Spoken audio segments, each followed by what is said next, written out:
Evan Olson knows a good riff when he plays one. Way back up in the woods among the evergreens. Well, Chuck Berry had a profound influence on me because Johnny Be Good was the first song I ever learned to play on guitar. Never ever learned to read or write so well, but he can play guitar just like a ring in a bell. Go, go.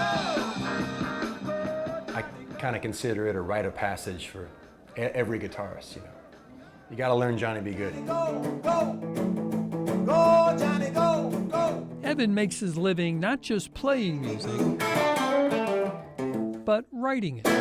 If you're going to do this for a living, you need to think about it as a business, and it's not always easy to do. A message that perhaps comes too late for Chuck Berry's longtime collaborator, Johnny Johnson. For many years, he didn't really fully grasp the significance necessarily. Johnny played a mean piano, and his work in Chuck Berry's band made him a hero to other music legends like the Rolling Stones guitarist Keith Richards.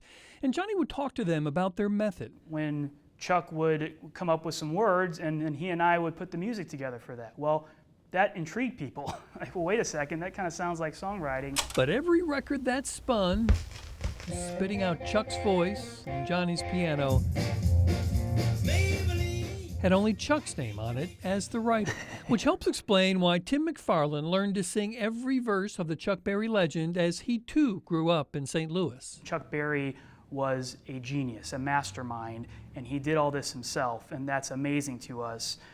But oftentimes the reality is stickier, more complicated, as real life tends to be. McFarlane is a fellow at Elon Law School, and in a paper in the Vanderbilt Law Journal, he includes part of the deposition from when Johnny sued Chuck over royalties in 2002. Johnny Johnson's attorney asked Chuck, "Do you believe, as you sit here today, that Johnny Johnson played any part in creating the songs that we said he did?"